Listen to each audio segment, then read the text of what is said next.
Welcome to Influential Entrepreneurs, bringing you interviews with elite business leaders and experts, sharing tips and strategies for elevating your business to the next level. Here's your host, Mike Saunders.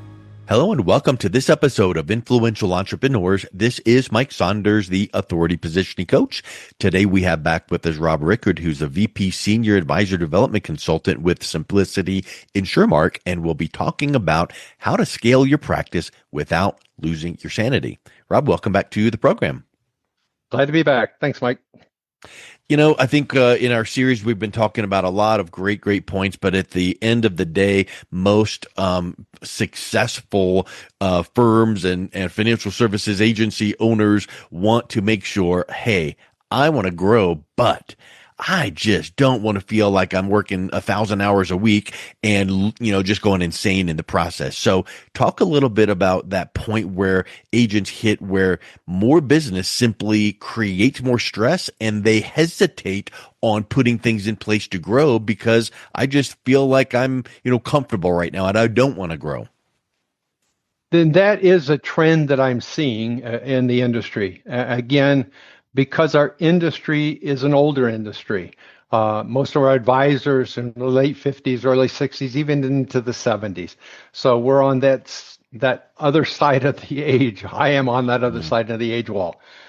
And there just comes a point in time when you're starting to say, I really like my lifestyle, but I'm spending all of my time creating the cash flow or revenue. I'm not really living. So we're seeing this point where people are trying to change somewhat of the direction of their practice, but without decreasing the opportunity for income in their practice. I do $10 million of annuity production. I've been working 6 days a week to do that. I'd like to find a way to keep the $10 million in production working 4 days a week. So that's an area where we start to talk about the word of scaling your practice. And scaling is something a little different than growing your practice. Growing your practice, you have a tendency to add more people. You take on more business. Your time is becoming constrained. You're really just adding more bricks to that wheelbarrow, and you're trying to carry more and more bricks in order to grow your practice. Scaling is a process of adding the bricks to the wheelbarrow, but in essence, without creating the weight of that new brick load, let's say, to take you away. In our industry, and I use this analogy, it's kind of like a barber shop. A barber has only so many appointments in a calendar year or in a week. So he is entirely limited upon the number of slots he's got to cut hair. Once those spots are all filled, his revenue is complete. Yes. So the next step for him is, how do I increase what I'm doing? And then that brings in the word scaling. Now maybe I need to find a process of adding a few more slots to the calendar by adding another talented barber that works underneath me. So we start now the concept of, are you working in the business or are you working on the business? Let's evaluate what's going on in the business side. Wow. Yeah, that's a great point. It makes me also think of something else, which is in the industry. We can use financial services. We can use the barber analogy, like the barber analogy, like I cut hair. Okay, well, for what? Male, female, long hair, short hair, military style, this ethnicity.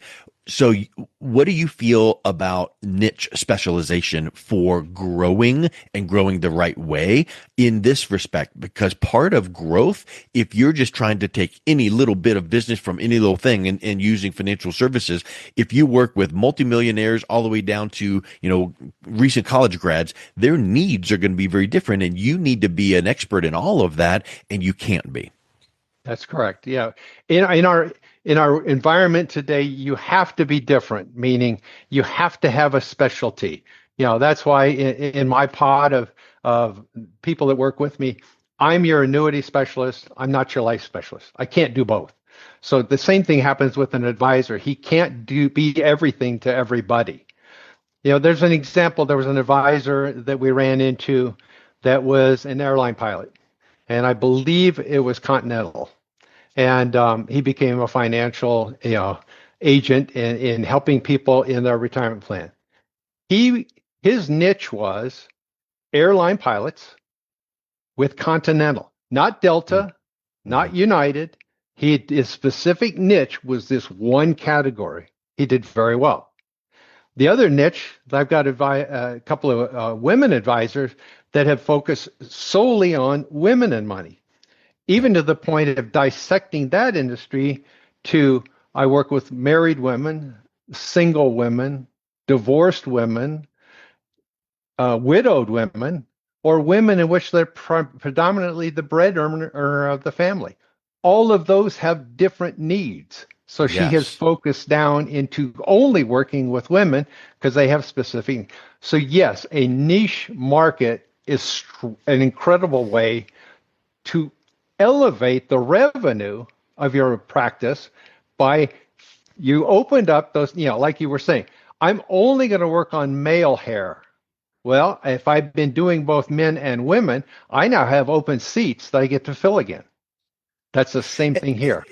Exactly. And using your analogy with the airline pilot and working with just Continental pilots, that doesn't limit you, because once you exhaust that, and I would submit to you that you would take a long time to exhaust that, because you can join the association and you can go to their luncheons and dinners and you can network, and all of a sudden your name gets around there. But then there's nothing to stop you or hiring a business development person in your firm to focus on airline pilots in for United or whatever the case is. So don't let the specialization say, oh yeah, that limits me. No, it just means that you're going to create a campaign and an outreach for that and work it until you are just known, the big fish in that small pond. And then yes, your firm, you can hire someone else in there to become, the specialist in whatever. And I think Well, that and that's a that's what happened with this individual. mm, If you were a Continental pilot, there was only one person you were open to talking to. That's him.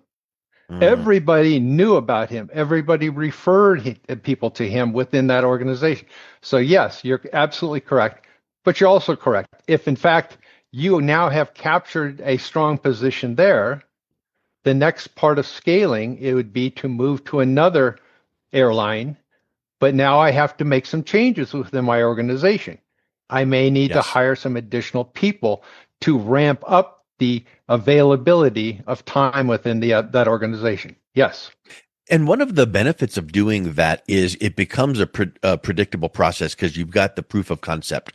You know the lingo, you know the airline, little acronyms, and the needs and fears and desires, and you become entrenched in that. And now all you're doing is changing, like from United to Continental to American to whatever the case is. So I think that that's something that people need to think about. So let's move on to a word that you used a couple times, a system. I've always heard it, like the acronym: save yourself time, energy, and money.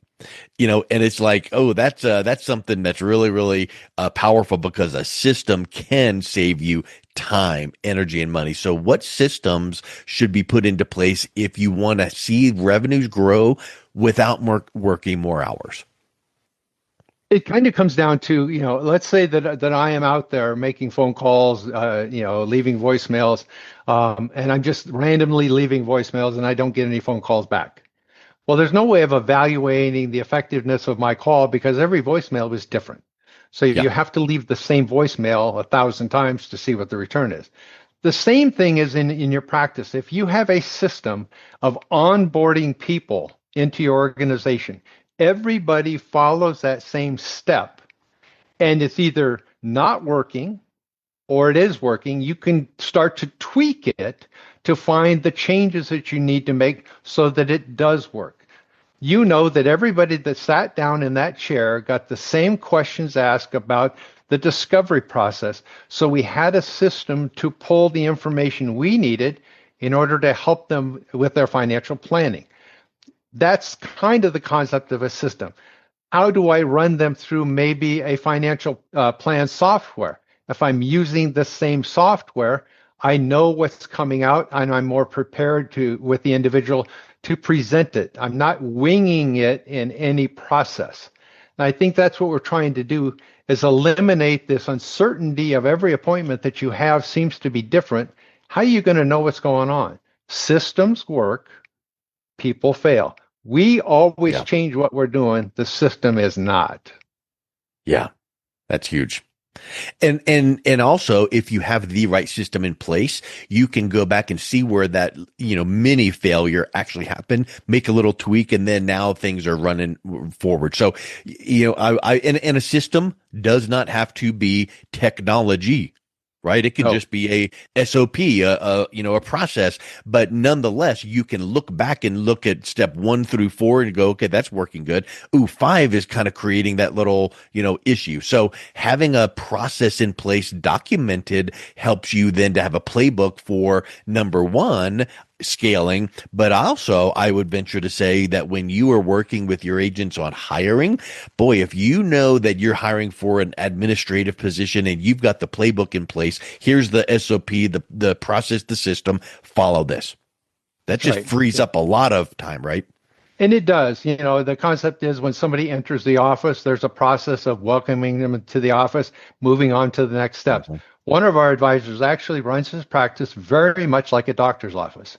There may be 3 or 4 offices, but he's able to move from office to office to office because his staff is following the same process with each Yeah. couple. That everybody knows what's going on. There's no ambiguities in anything going on throughout that day. That's huge. So, you've mentioned before that agents should spend more time with clients and less time in the minutia of managing the business. What are some of the operational bottlenecks that you see that tend to kind of trip people up? Because I would venture to say that, when you think about delegation or outsourcing, or you shouldn't be the one doing this, it's like, yeah, but I'm good at it and I can just do it in just a few minutes. But if you have many of those things, then that's like a 2-hour block of your time. That's right. And that's the problem we have in our industry. I am the best at gathering Yeah. information from clients. I am the best at putting together a financial plan. I am the best at everything. No, there has to come a time when you add people to the process to Yeah. take over and making them the specialists in that. Because again, what we've got to do is, again, I'm going to kind of go back to the barber concept, but our problem is we can't do everything for everybody. But if I have people that I can spread that out amongst, then I'm not spending my time doing that, because my time needs to be spent face to face with the client, evaluating the position and giving them solutions. It's not the process of gathering the information to find out where they're at, family, things along that. I'm the execution. I make the decisions as to where it's to go.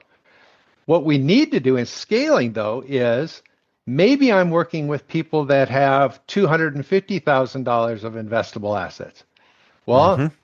in order to move up the next rung, my marketing needs to change to where I'm attracting $500,000 of Yeah. investable assets, $1 million. So I'm still working in the same time constraints that I've imposed on my company, but I'm working with bigger individuals within that organization, bigger fish within the financial markets. That's another way of scaling. And we And want you to don't help neglect the everybody, but others. we can't. That's right. Yeah, you don't neglect the others because maybe you have a junior advisor or a paraplanner or somebody in your organization that you're going to go, hey, you handle these from now on. I'm going to handle the biggest and the biggest. And that all of a sudden frees up your time. And you might find, and I've seen this work its way out there before, you might find that you enjoy your day a lot more because you're not the one filing the paperwork or uploading this document. You've got a team doing that. Well, and that comes to the point that, again, we're aging. If you have a process or a system in place that allows you to take that individual with $250,000 of investable assets that needs help, like you said, moving it to a junior advisor or just Mhm. another advisor within the organization, you're not only helping the client because he's now got someone that's got the time to help him, but you're right. the value of your day now has been improved because you're not running all of the time and doing everything in the organization. So Yep. scaling also is a process of delegation, which we're not very good at in sales. Yeah. We like to be the Yeah. kingpin of everything that goes on. About 15, 18 years ago, I went through a coaching program, and the very first thing that they had me do was, and this was in the days where you printed off a piece of paper and wrote on that piece of paper. You didn't even track it online, but they wanted me to track what I did in like 30-minute increments all throughout the day for 2 weeks. Like, what did you do the previous 30 minutes? Oh, well, whatever it was. And then we looked at that, and it's like, okay, should you have been the one doing that one, or could someone else have done that? And they also had me do this. What did you make last year? How many hours did you work on average, counting vacations? So what is your hourly rate? And I would venture to say that if you were an agent going, hey, last year I made X and I worked this many hours, my hourly rate is whatever. Many of these tasks in this, daily, weekly, couple week time frame, you could be going, hey, should you be the one doing that? You're earning X per hour. You should be having a teammate or a staff member doing that. Have you ever seen that kind of light people's eyes up and go, that the light bulb just went off? It's because of the industry that we're in. We're in the industry of insurance where we help people, but we're also in sales, which means, again, we can do absolutely everything, but you can't. So we actually, implemented a program with our organization for people to just go through that exercise you said. Yeah. Is that a $50 an hour activity, or is that a $1,000 an hour activity? If it's $50 an hour, you need to hire people to do that. Yeah. So you need to be growing your admin staff to help take care of what needs to be done, but it's only $50 an hour to free you up again to do what you do, and that's to sit and help people. Don't do everything else before or after that. That's your focus. That's your strength. So let's kind of wrap up with this last section. When an agent is implementing many of these things that you've laid out, putting the right team in place, technology, systems, support, all of that, and they're seeing growth and scaling, what is that? And they do it in the right way when they're actually making more, doing more, making more impact with working less hours. What does that do to their quality of life?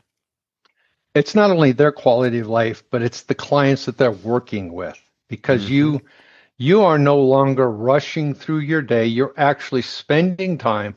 And again, you got to remember, we're in the insurance industry, and the insurance industry is known for sitting at the kitchen table and hearing about people's lives and then doing things to improve their lives. That hasn't changed. We may not sit at the kitchen table.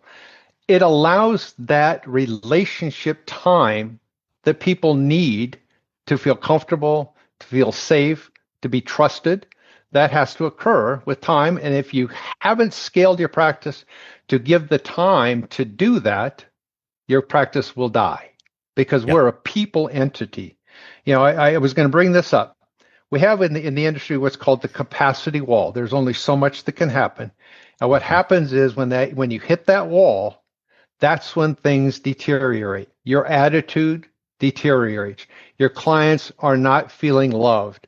Everything will then begin to crumble and the wall will fall down. So prior to hitting the wall, you need to make some changes so that there's a nice little gate that allows everybody to move into the next chapter of the process comfortably. So yes, life gets better for everybody if you scale your business and you scale it around what you're trying to accomplish, which in many cases, again, because of the age of our industry, it's more of a work-life business. Insurance agents never retire. They don't have to. We're a people organization. You can be, and I have several in their 80s that are continuing to run a very nice practice because they don't have to retire. Wow. Yeah. That's huge. I think that here's something that I feel like would be the ultimate next step, which is, okay, I've polished things up. I've innovated. We're scaling, we're growing. I'm working less hours. Yay. What's the last and final step that a lot of financial professionals look at? Well, maybe that exit. Maybe I'm in my whatever age group and I'm going to throttle back and I want a big check and I'm walking away. Or maybe I don't want a big check and walk away, but I want to work 1 day a week, 1 day a month. What does that look like with some of the professionals you're working with? Again, that is now becoming a regular step. I'm seeing now a lot of family organizations. I'm bringing my children into the organization. That I'm seeing a lot of. So it's becoming a family enterprise, which is a very good way to look at, because the clients that you're working with, when you're working with someone in their 70s and 80s as the advisor, the agent, you start to think to yourself, who's going to take care of me when they retire or when they pass away? So you have to have that continuity. So whether it be your kids or bringing on younger individuals that will have the ability to take over the practice someday. That's one of the things that we would look at. The other thing is making, again, sure that your process and your systems allows for time in everybody's life. And again, we just don't focus back down on ourselves much of the time. And I think, as an example, I have one advisor at the beginning of every year pulls out his calendar for the year, and he fills in the calendar first with all of his and his family's vacations and time.